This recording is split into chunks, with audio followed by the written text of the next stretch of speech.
abilities in the open air. They can also change the shape and the angle of their tail to break and maneuver in flight. So they're really agile, active little hunters. And it looks to me like she just wants to stay on my hand, which is cool. She's allowed to make any choice she likes here. So she's free to come and go. She can fly off if she wants. I don't know if she's interested in the magpie or the magpie is interested in her, or if she's just happy to stay on my glove. These little reptiles of the bird world, they move really fast and they burn a lot of fuel. Participate in their own healthcare, so they can buy into any treatments or procedures that need to happen, and that's gone much better. His name is Kevin. We often ask our animals to present different parts of their body for a health check. So if I need to check his wings, I don't need to grab onto him or touch his wings. I can ask him to show me his wings. Good job, buddy. I'm rewarding him there with a piece of his favourite food. That's his positive reinforcement. And by asking to see his wings like that, I can see that the feathers are nice and symmetrical and that they're nice and even. It's also important to be able to check birds' feet, so I can ask to check each of his feet in turn. Good job, buddy. And if I need to have a look at all of him, I can ask him to turn all the way around for me. Well done, mate. Wow. Now, we ask for consent from our animals. Every time we do a presentation or a training session, we have a way to communicate with them so they can tell us if they're opting in. For example, we've trained our birds to step onto our hand, and that is a consent signal at the start of training session. It's like us saying, do you want to train right now? And if they want to say no and stay on the perch, there's never any consequences for that. When they're born, her beak doesn't wear down naturally. It keeps growing longer and longer. She wouldn't survive with it in the wild like that, and the vets have advised rest, you get paid.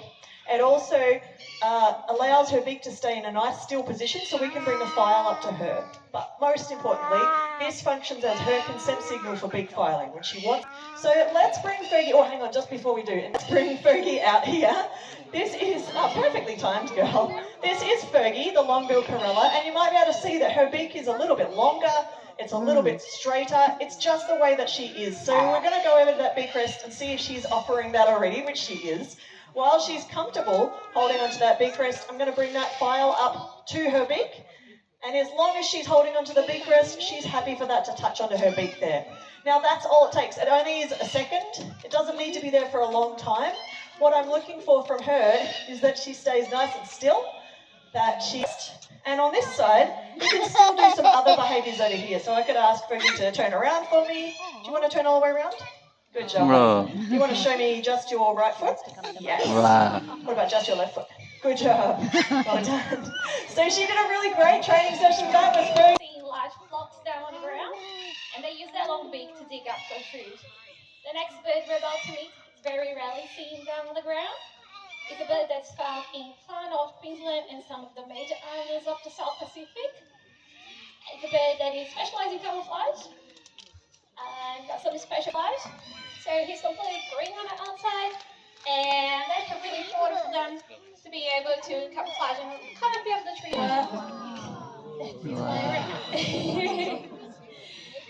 I'll let you guys appreciate lights flying around before I talk a little bit more. Woohoo! Beautiful bird underneath. Yes.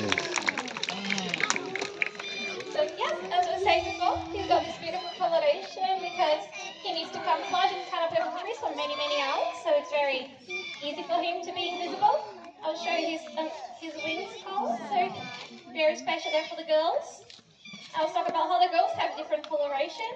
They're actually dark red and blue. So when they are first distributed from 3 to 4 different boys every day, all the time. So in Eclectus parrot world, it's not really the brightest or the biggest male they're going to get the female in the end. She's going to choose the one that brings the best food. I think that's a pretty good deal. So now we're about to move away from the colorful world of parrots again and meet a bird that's rocking a more neutral color palette. Joining us now is Millie. Millie is a barking owl, and these birds have got incredible eyesight. They can see during the day, they see even better at night time. They're really good at picking detail and distance, and also at spotting the movement of their prey through the trees. Prey includes a lot of small mammals like possums and gliders and rats and mice. She gets pretty close, doesn't she? They'll also eat other birds occasionally too. Once she spots them, she's really skilled at being able to weave through the gaps in the trees to get it. Wow. And you can see how easily she's weaving in amongst everybody here today. Now you might be able to hear a little chirrupy noise that she's making there. Have a listen on the next flight. You might hear that little chirrupy chirpy sound just before she lands. This is a pretty happy sound from Millie. She's getting her favourite food out here, so she's really just excited about that. They wouldn't normally vocalise when they're hunting. Their name, it comes from a sound that they make which sounds like a little dog barking. And they also have another call that sounds like something else. If their nest is threatened, they're able to produce a scream that sounds like a human scream. It's really high-pitched, it's pretty alarming. It has definitely freaked out some campers before. It's even made a few phone calls to the police, and then when they get there, they just find some barking owls up in a tree. Now, as well as having really good eyesight, they've got good hearing too. One ear is higher up. Oh my God.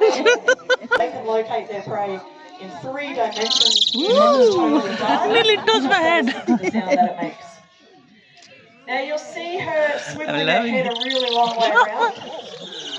Some people think owls can turn their heads all the way around. They can't quite do the whole thing, but they can turn their heads 3/4 of the way, which is not it's a lot further than what we can do, let's just say that. They've got extra bones in their neck to make that happen. And the reason they need to do that is that they actually can't turn their eyes. So their eyeballs are so big that they don't have room for the musculature around their eyes, and instead they turn their whole head and keep their body nice and still.